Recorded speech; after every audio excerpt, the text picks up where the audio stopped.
श्री स्वामी समर्थ मैत्रिणींनो, आजच्या व्हिडिओमध्ये तुमचे स्वागत आहे. आणि हा व्हिडिओ आहे तो ज्या दिवशी भावाचा उपवास होता, म्हणजे नागपंचमी होती त्याच्या आदल्या दिवशीचा हा उपवास आहे. आमच्या इकडे भावाच्या उपवासाला असे धपाटे वगैरे बनवतात, म्हणजे थापून बनवतात. मी तळून धपाटे बनवलेले होते.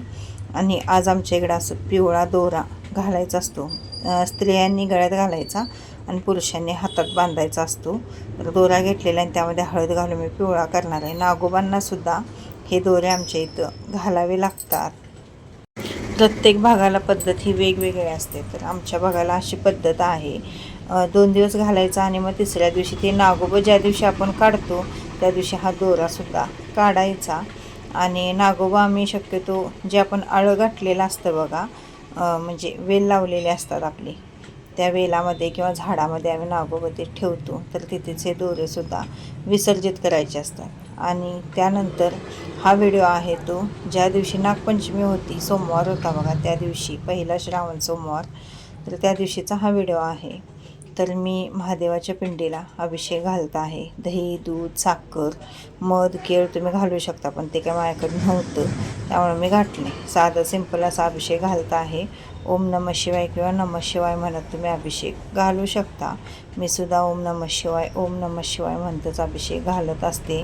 रुद्राभिषेकसुद्धा मला आज करायचा होता, पण तो काही झाला नाही, कारण दुकानात काम असल्यामुळे मी दुकानात जाणार होते. मग राहून दे म्हटलं, जेवढी होते तेवढी तर सेवा करायची. आणि बेलाची पानं होती ती मी कालच आणून ठेवलेली, भरपूर बेलाची पानं आणलेली, जवळजवळ मला वाटते 200-300 पानं असतील. निवडून वगैरे ठेवलेले आहेत मी. आणि आता मग ती निवडून ठेवलं की कसं होतं बघा, घालायला बरं पडतं. त्यामुळं कधीही बेलाची पानं आदल्या दिवशीच तोडायची, सोमवारी अजिबात तोडायची नसतात. बेल सोमवार म्हणा, प्रदोष ज्या दिवशी असतो त्या दिवशी बेला झाडाला आपण हात लावायचा नाही. त्यामुळे मग मी आदल्या दिवशीच त्या काकींना तोडायला लावलेलं. 5 पानं आणि 3 पानं दोन्ही, म्हणजे मिक्स आहे तिथं झाड, दोन्ही झाडं आहेत आणि मिक्स बेल त्यांनी मला दिलेला होता. त्यानंतर महादेवाच्या पिंडीला मी भस्म लावून घेतलं. आता मी असं काठीच्या सहाय्याने भस्म लावलेलं आहे. आणि किती छान पद्धतीने महादेवाची जी शिवपिंड आहे ती किती मस्त दिसत आहे बघा. चला आता मी पांढरं वस्त्र पण काल दुकानातनं आणलेलं होतं. पांढऱ्या वस्त्राला थोडंसं कडन असं काट मारून घेतले आणि ते वस्त्र मी आणलेलं आहे. आता एक ताम्हण घेते, ताम्हणामध्ये ते कापड अंतरणार आणि त्याच्यामध्ये महादेवाची शिवपिंड आहे ती ठेवायची आणि मग बेलपान आपल्याला व्हायचे आहेत. हे बघा, पांढऱ्या कपडा वस्त्र अंतरलेलं आहे, त्याच्यावर थोडंसं तांदूळ घातलं मी, त्यावर शिवपिंड आणि आपला नंदी जो आहे तो ठेवायचा. आणि मग बेलपानं आपल्याला व्हायचे आहेत. 11 मण्यांचं कापसाचं पवतंसुद्धा मी केलेलं आहे. खरं म्हणजे 108 मण्यांचं कापसाचं पवतं पाहिजे होतं, पण नाही जमलं तेवढं करायला. तयार पण मिळतं, आणायला पाहिजे होतं, काय जास्त पण त्याची किंमत नसते, 10 रुपयाला म्हणजे मिळतं ते. आणि करण्यापेक्षा तयार आणलेलं बरं पडतं.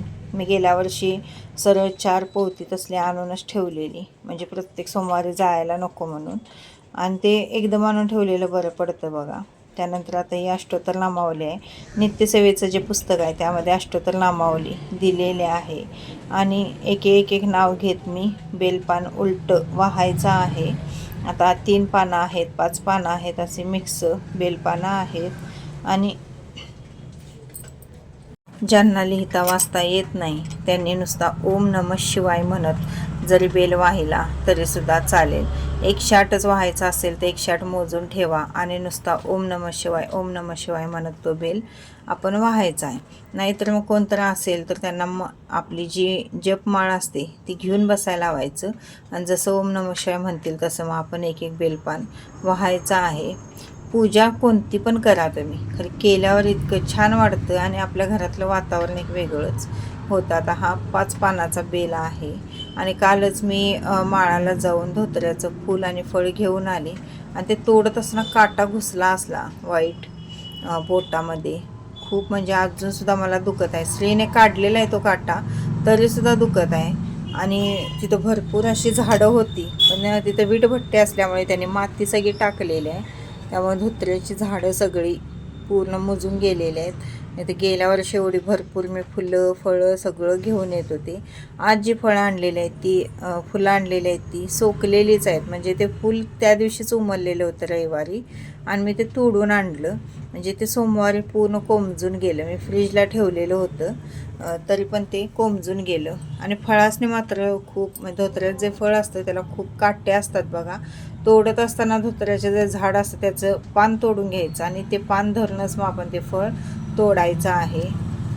आमच्या इथं माळाला पण खूप अशी झाडं ती म्हणजे उठत होती धोत्र्याची, पण आत्ता नाहीच आहेत. आणि आमच्या इथं आता सगळं प्लॉटिंग त्यांनी पाडल्यामुळे ते सगळं झाडं वगैरे हेच झालेले आहेत. सगळं JCPने त्यांनी उकरून टाकलेलं आहे. त्यामुळे झाडंच नाही आहे तिथं. नाही तर भरपूर अशी तिथं पण धोत्र्याची झाडं होती. आणि धोत्र्याचं फूल फळ शक्यतो मिळत नाही, पण आमच्या इथं मिळतं. मी आता जवळजवळ 2-3 वर्ष झाली इथं आहे, तर 2-3 वर्ष झाली मी घालते. आणि बघू शकता 108 माझी नामावली झालेली आणि एवढा बेल झाला बघा 108चा. तर चला आता धोत्र्याचं फूल आणि फळ घालते, त्यानंतर आपल्याला आरती करायची आहे. पहिला शिवामूठ होऊन घेते. थोडासा बेल काय करायचा साईडला करायचा, कारण की कसं होतं बघा, आपल्याला जी शिवपिंड आहे त्याला टच झालं पाहिजे. काहीही करा तुम्ही, पण त्याला थोडंसं टच झालं पाहिजे. म्हणून मी थोडंसं ते बाजूला केलं. त्यानंतर तांदूळ कोरडे व्हायचे नाहीत, त्यात थोडंसं पाणी घालायचं आणि मग मुठीत तांदूळ घेऊन आपण शिवा शिवा महादेवा माझी शिवामुठ ईश्वरा देवा माझ्या मनातल्या इच्छा पूर्ण करे देवा ओम नमः शिवाय म्हणत आपल्याला शिवामूठ व्हायचे आहे. शिवामूठ एकदाच व्हायची नाही, तर 3 वेळा आपल्याला शिवामूठ व्हायची असते. आणि खरंच सांगते, तुमच्या मनात जर कुठली इच्छा असेल तर तुम्ही ज्यावेळी शिवामूठ वाहता त्यावेळी ती इच्छासुद्धा तुमची मागा, नक्कीच ती पूर्ण होणार. कारण की शंकरांसारखी म्हणजे शंकरांसारखा भोळादेव कुठला नाही लक्षात ठेवा. भोळ्या भक्तीला लगेच भक्ताच्या पावणारा देव कुठला असेल तर तो भोळा शंकरच आहे. त्यामुळे तुम्ही इच्छा मागून बघा आणि श्रद्धेने सगळं करून बघा, तुमच्या मनातल्या इच्छा ह्या नक्कीच पूर्ण होणार. आणि आज काही सोमवार असल्यामुळे नैवेद्य आपण फळांचाच दाखवावा लागतो. आणि आरती वगैरे केली. आरती मी आता मराठीतली केली, हिंदीतली आहे ती नित्यसेवेच्या पुस्तकामध्ये दिलेली आहे बघा. ती पण छान आहे आरती, पण माझ्याकडे तेवढा वेळ नव्हता. ती आरती थोडी मोठी आहे, त्यामुळं मी शॉर्टकटमध्ये मराठीतली आरती केली. चला, कशी वाटली पूजा? पहिल्या श्रावण सोमवारच्या सगळ्यांना खूप खूप शुभेच्छा. आणि माझी पूजा कशी वाटली ते कमेंटद्वारे नक्की कळवा. रुद्राभिषेक केला असता तरीसुद्धा चालला असतं, पण तेवढा वेळच नव्हता. आणि धोत्र्याची फळं आणि फुलं 3-3च मला मिळालेली होती, तर तिन्ही मी वाहिलेले आहेत. आम्ही अशा पद्धतीने पूजा करतो श्रावण सोमवारी. तुम्ही कशा पद्धतीने करता ते सुद्धा नक्की कळवा. आणि एवढा बेल शिल्लक राहिलेला आहे. व्हिडिओ कसा वाटला, माहिती कशी वाटली ते कमेंटद्वारे नक्की कळवा. आणि व्हिडिओ आवडत असतील तर प्लीज चॅनलला सबस्क्राईब करा. आणि आपली नागोबाची पूजासुद्धा बघू शकता. नागोबालासुद्धा मी बेलाची पानं नंतरनं वाहिलेली, महाराजांनासुद्धा बेलाची पानं वाहिलेली. आणि नागोबा आमच्या इकडे एक नाग आणि नागिन अशा पद्धतीने पूजतात. आता एकेकांच्याकडे 5 फळीचेच दोन्ही पण जे नागोबा असतात ते पूजतात, तर आमच्या इकडे एक 5 फळीचा आणि एक फळीचा असं म्हणजे एक नाग आणि एक नागिन अशी पूजली जाते. आणि त्यानंतर मग आमच्यात संध्याकाळी पुरणपोळी वगैरे बनवतात, पण मी काय पुरणपोळी बनवली नाही, कारण की खोबरं खूप साठलेलं होतं बघा कार्यक्रमाचं वगैरे. मग मी काय केलं, सरळ कानुलं बनवलं. जे ओलं खोबरं होतं ते मिक्सरला फिरवून घेतलं, त्यामध्ये वेलची पूड आणि गूळ घालून ते शिजवून घेतलं आणि त्याचं सारण बनवलं. आणि चपातीचं जे पीठ होतं ते घट्ट एकदम मळलेलं आणि त्यामध्ये ते सारण भरलं आणि कानोलं तयार केलं.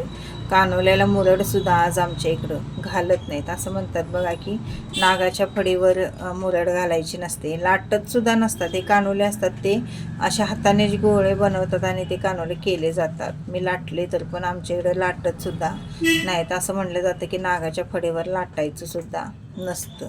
आणि नंतर मग मी काय केलं, अशा मोठ्या मोठ्या चपात्या केल्या आणि एक डबा घेतला मोठा. त्याने गोल गोल असे काप केले त्याचे आणि त्यामध्ये सारण भरलं, कारण ते फास्ट होऊन दे म्हटलं.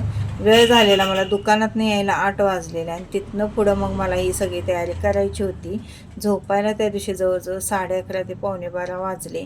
सण असलं आणि माझं कसं होतं बघा, गुरुवार शुक्रवार शनिवार एकच दिवस मध्ये, शनिवार सगळं ते गुरुवार शुक्रवारचं काढण्यात दिवस गेला.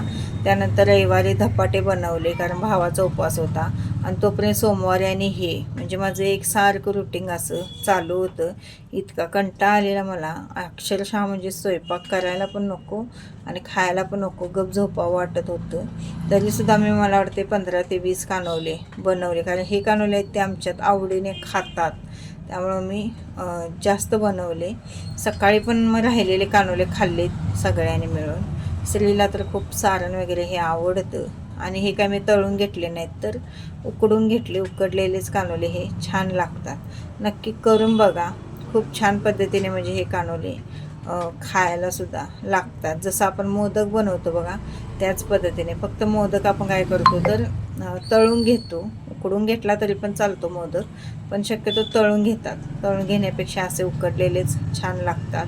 पातेल्यामध्ये पाणी घेतलं आणि जी पुरणाची चाळण असते ती त्याच्यामध्ये हे सगळे कानोले ठेवले आणि उकडायला ठेवलं वर ताट झाकून.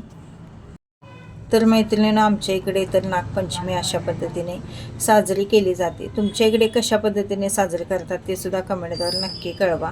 व्हिडिओ आवडत असतील तर प्लीज चॅनलला सबस्क्राईब करा, व्हिडिओला लाईक शेअर आणि कमेंट करायला विसरू नका. भेटूया उद्याच्या व्हिडिओमध्ये. तोपर्यंत श्री स्वामी समर्थ, श्री गुरुदेव दत्त.